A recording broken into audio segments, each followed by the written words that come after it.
Ladies and gentlemen, the program will begin momentarily. Please enjoy the following messages from our sponsors. You know your business better than anyone. And the Michigan Economic Development Corporation has more ways to help your business in Michigan than everyone. Getting to know us can help you build stronger connections, expand into bigger markets, and gain access to new investors. Big, small, global, or local, the MEDC can help your Michigan business like nobody's business.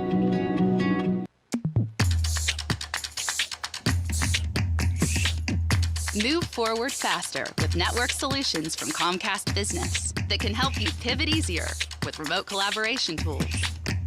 Work safer with managed cybersecurity. Connect faster with bandwidth flexibility and software-defined control. And stay agile to scale up, scale down, adapt to change, and bounce forward. Ladies and gentlemen, welcome to the 2021 State of the Region presented by Citizens. Please welcome the Midwest Regional Executive of Citizens, Jim Maltz. This was great stuff. Well, good morning. Thanks everyone for joining the show today. This where I'm sitting, the sun is shining. Spring is around the corner, at least we hope. So all the more reason for a wonderful and more perfect and positive year versus last year. So I have the privilege of opening some brief remarks here for the state of the region. And so here we go. Let's get to it. Citizens is very pleased to partner with the Detroit Regional Chamber for the 6th year on the State of the Region. The State of the Region provides important insights and peer benchmarks to help us see where we have challenges and opportunities, and we certainly know what those are in this environment. We're one of the largest banks in the United States with a retail footprint in 11 states, but we're also national through our commercial bank, our mortgage banking and wealth management business, and our digital bank called Citizens Access. So we have an additional lens into how the pandemic has affected the economy nationally. No doubt Michigan has been hit particularly hard with more than 2.2 million original unemployment claims filed since March 2020.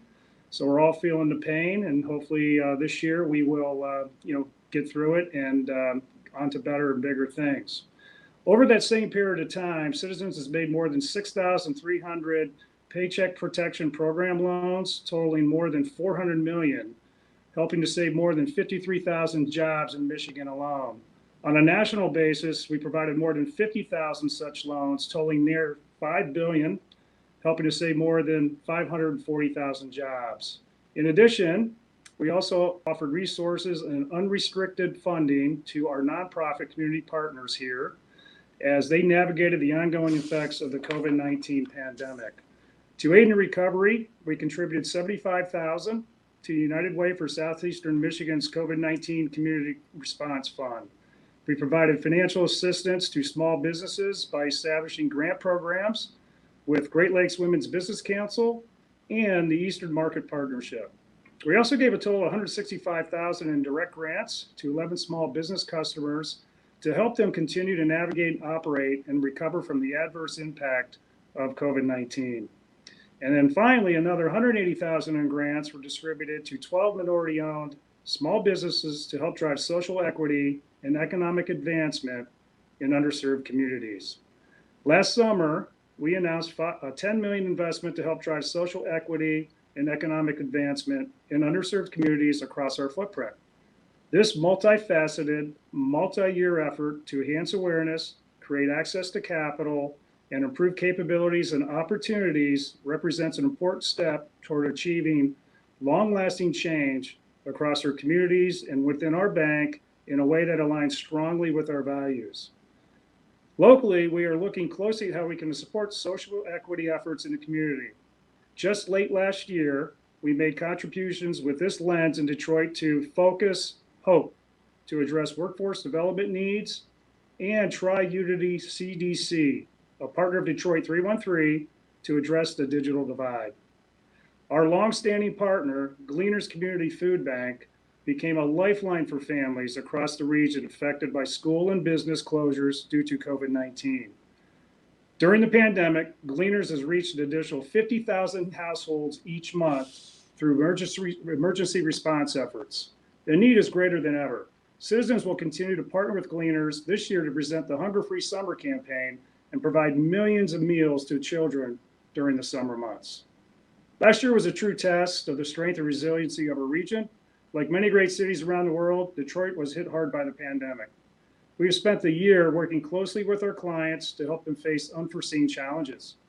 While the Detroit region has experienced unprecedented impacts as a result of the onset of COVID-19, recent months have showed reasons for optimism as the economy in the region recover. We want to thank all of you who have given us a chance to earn our role as your trusted advisor, and thank you all for your efforts and support of this great city and region. Thank you again. Citizens fits the flow of your life with convenient and easy-to-use tech that makes you ready to wake up, pay your friend back with Zelle in the Citizens mobile app, all before your morning snooze.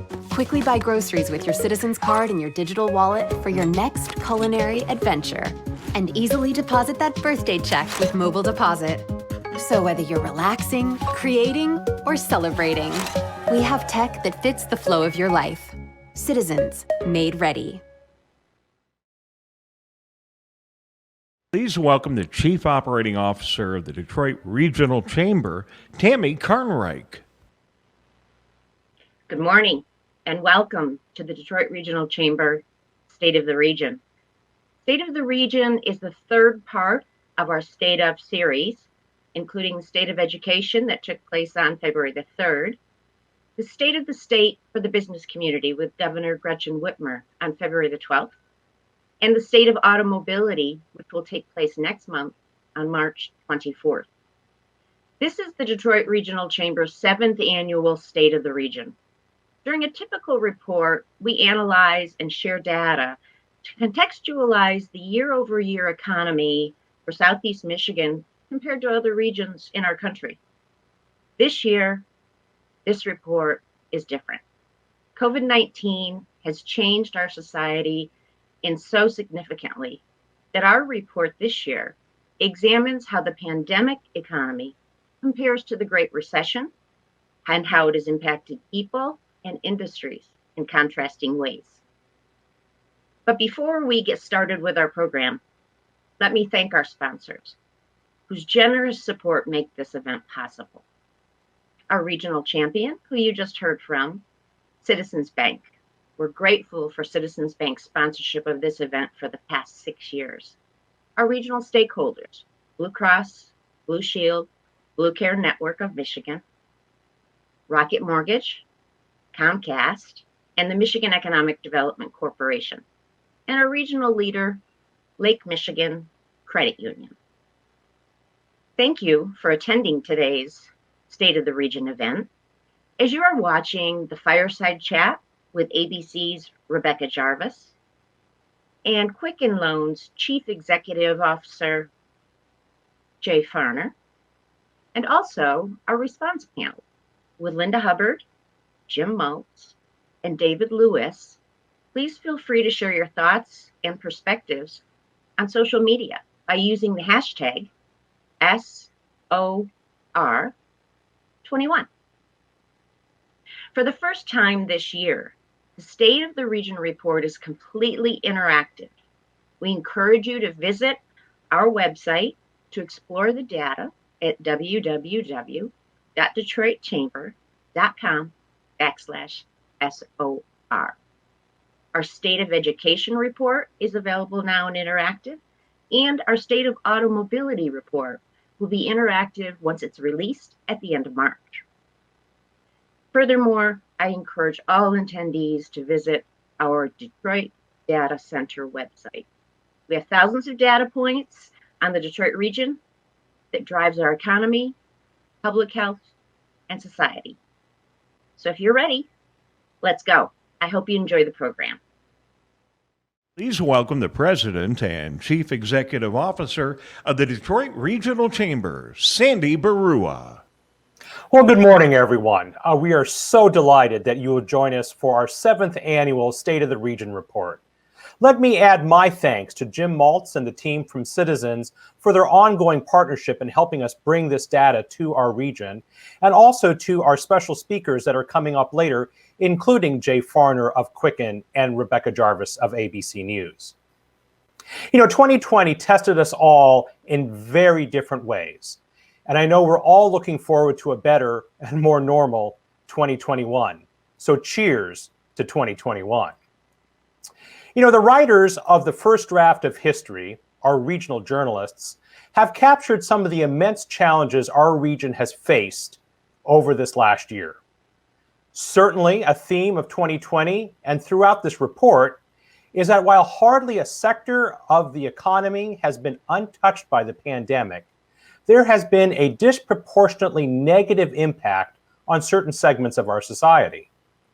Minorities and minority-owned businesses have been particularly battered by the twin crises of economic and health. Hundreds of thousands continue to work from home, keeping safe, but putting local businesses reliant on foot traffic at increasing peril. A record 2 million plus of our fellow Michiganders filed for unemployment at some point during the year. And families of all kinds in all areas face a myriad of physical health, mental health, and financial concerns, frankly, unlike any other time in our modern history. However, the news has not been uniformly bad. In fact, there are important differences between the recessionary trends of 2020 and those of the Great Recession. These differences between what we are seeing now versus a dozen years ago provide hope that this down cycle will be different from the usual when America gets a cold, Michigan gets the flu story. For example, new business starts have exploded across the region and the state, a very positive sign for economic growth. Home prices and sales continue to rise across our region. Our hometown automotive industry has rebounded exceptionally quickly, and their dealer partners have seen strong profits with sales of higher content vehicles. Even our state's budget has been able to weather this financial storm more effectively than we all first projected. The notable differences from the Great Recession of a dozen years ago compared to what's happening now will be called out in this report. Another theme we highlight in this year's report is how COVID has accelerated what economists call the K-shaped economy or recovery. This K-shape refers to the divergence in economic outcomes based on industry sector or demographics. The K signifies the growing situation that while many continue to thrive, some in our society have only seen their challenges increase. Throughout this presentation and report, we will highlight notable examples of this K-shaped economic recovery. But let's start with the basics. Gross domestic product. Looking back to 2019, as you see on the left, our economy was growing, as it had been at the state and national level ever since the end of the Great Recession. You can see here the size and scope of the economic toll COVID took on our economy. Those Q1 numbers just reflect those initial March shutdowns, only to fall off a cliff in unprecedented fashion in the second quarter of 2020, the largest one-quarter drop in GDP on record.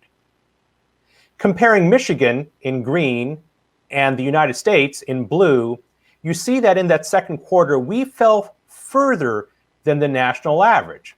And for those of us who are used to the Michigan economy, we might think, well, that's the way it usually goes, right? The United States gets a cold, we get the flu. And this was attributable to Michigan's large manufacturing presence. But looking at Q3, however, you see a very different story. You see Michigan accelerating past the national average in recovering our GDP levels. And this also is thanks to the strong resilience of our manufacturing sector, which rebounded much stronger and faster than we would have predicted. A very different picture than what we saw a dozen years ago. And just FYI, while the year-end GDP numbers for the state of Michigan are not yet available, US GDP dropped in 2020 3.5% compared to 2019. Now, these next slides paint the employment picture in 2020 and also shows a very different story than what we experienced during the Great Recession. The 25% drop, 500,000 Michigan workers losing their jobs at the onset of this crisis, was certainly unprecedented. We've never seen anything like it, and we certainly hope we never see it again. But unlike the Great Recession, the recovery in jobs was surprisingly strong. By August, Michigan was off roughly just 10% of our pre-pandemic private sector job count, very different than a dozen years ago. You see a similar story here in the unemployment rate.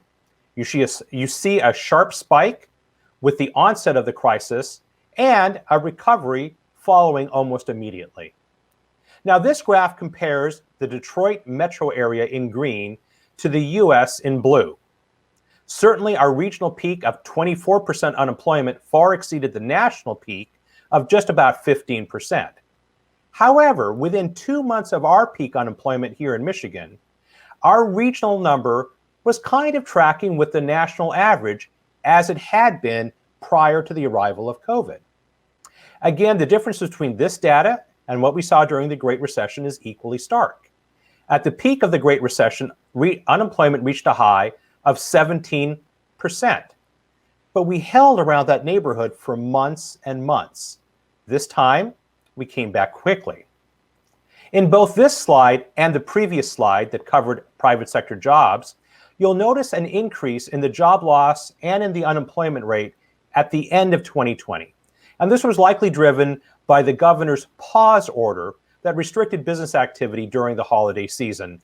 But we're seeing that number already rebound in 2021.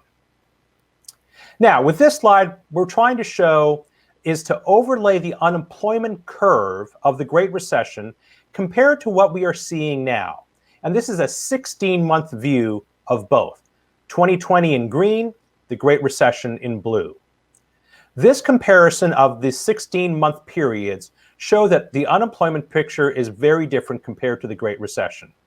Again, in 2020, we spiked to record levels that we'd never seen before, really since the Great Depression, but dropped dramatically. But during the Great Recession, we went high and just kind of stayed there. Now, what's common between these two curves, as noted by the Pew researcher quoted on the right, is who is being most impacted by unemployment. In both cases, those without higher levels of educational attainment were the ones most likely to become unemployed, another example of our K-shaped economic outcomes. Long-term unemployment is classified as those being unemployed for 27 weeks or more. And this is one of the more significant structural concerns for our national and state labor market. As the longer someone is unemployed, the less likely they are to become re-employed, or if they do, they become employed at a wage less than their previous employment. During the Great Recession, we reached a peak of 45.5%, signified by the green dot on the screen, of the unemployed being unemployed for 27 weeks or longer. As of December 2020, our percentage of the unemployed who have been unemployed for 27 weeks plus has only reached 37%. Now, certainly not a great number, but better than a dozen years ago, and another sign that we are in better shape coming out of this recessionary period than we were the last time we were at this rodeo. It's little secret that wages are highly correlated to the education level, but so is your likelihood of avoiding the unemployment line. This graph tells the K-shaped economy story perhaps better than any other.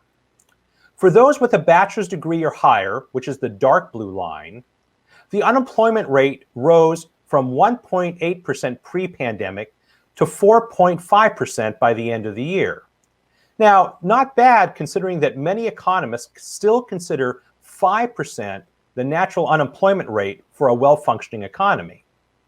Now, at the other end of the scale, at the upper part of the graph, the light blue and green lines, you see what those with a high school diploma or less had happened to their unemployment rates, which was that they raised about 8 percentage points. This dynamic of those with less formal education faring worse during an economic downturn is certainly not new. We see it every recession.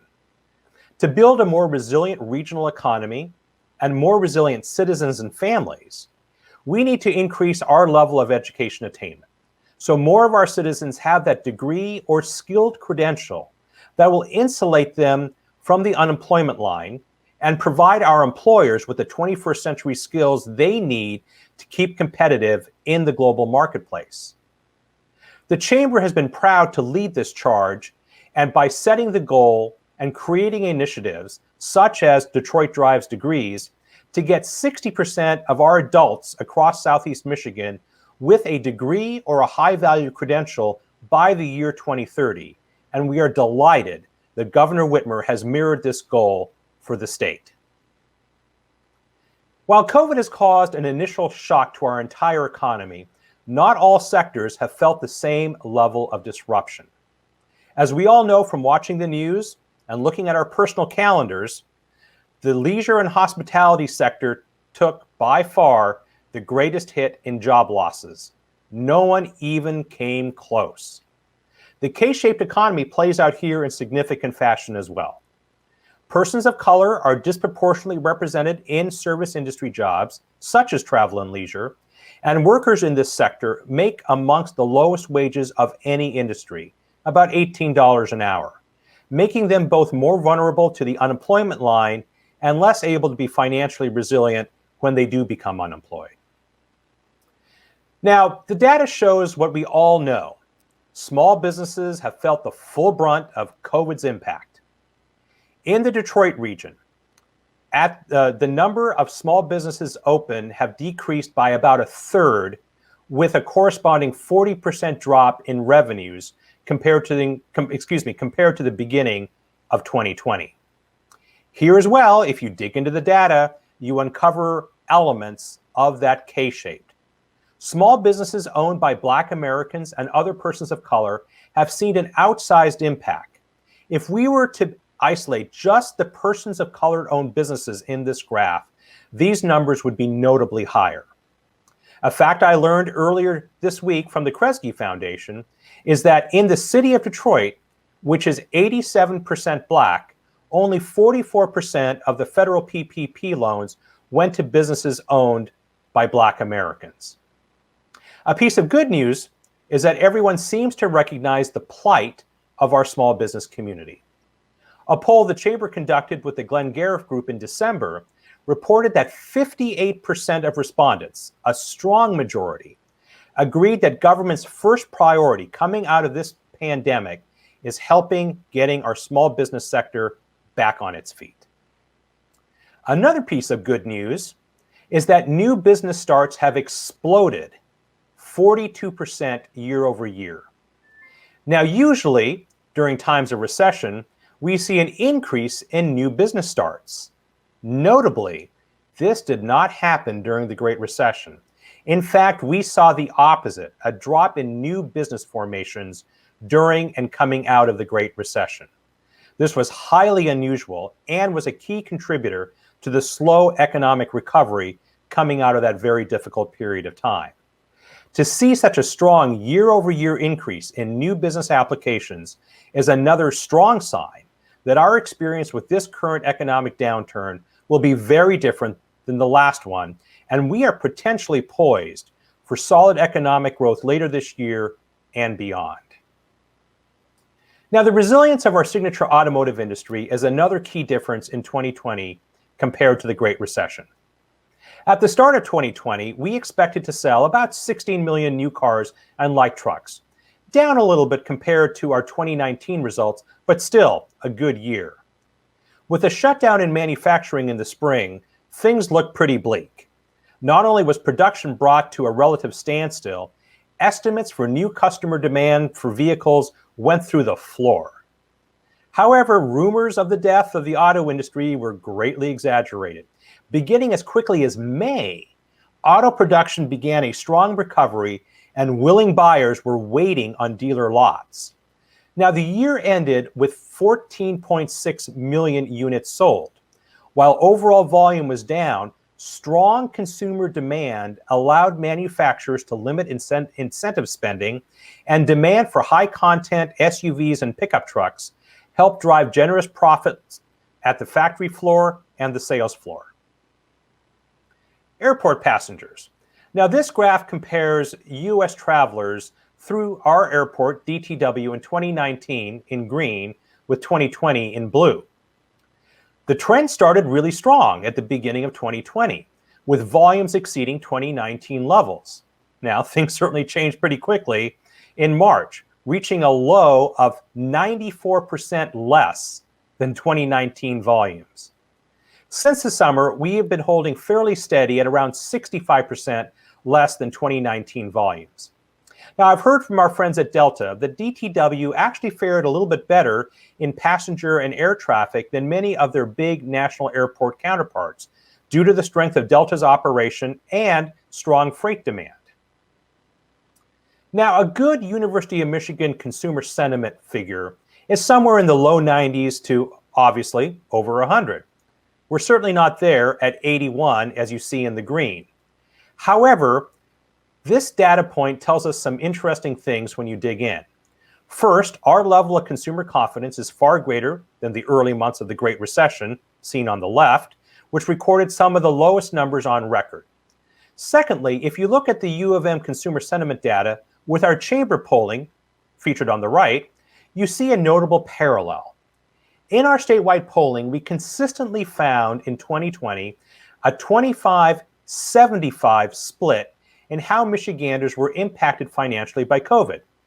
25% reporting catastrophic or major negative financial impacts, but 75% essentially saying, COVID really hasn't been a financial problem for us. Digging further, you'd see that expansive intervention at the federal level certainly helped not just the economic numbers, but the consumer confidence numbers as well. And this 25%, 75% split can be seen clearly on the nightly news as we witness unprecedented numbers of our neighbors and families seeking assistance from food banks, while lines are forming to hire contractors for home improvements, and the order books for Ford Expeditions and Chevy Silverados are chock full. And how consumers spent their money changed dramatically with the advent of the pandemic. While all spending slowed in the early days of the crisis, spending on goods of all kinds not only fell to a lesser degree, but actually notably increased over the year. Consumers clearly began to trade spending on services, everything from haircuts, dry cleaning, and of course travel, for spending on goods they can use in their home. Now, a happy beneficiary, perhaps unexpectedly, of this dynamic was the state budget. As the state generally does not tax services, but does tax goods, the increase in taxable goods sold provided the state a better than expected revenue stream. And digging further finds the following. Arts, entertainment, recreation, and transportation services were down more than 60% in 2020. And in total, the Detroit region's total consumer spending was down 18% for the year. Now, this is probably something that Jay's going to have something to say about in just a few minutes. Home prices. Another example of our K-shaped economy, housing prices have increased strongly, and new home construction permits remain strong throughout 2020. Median home prices in the region grew 23% from Q1 to Q3 in 2020, accelerating an already positive trend.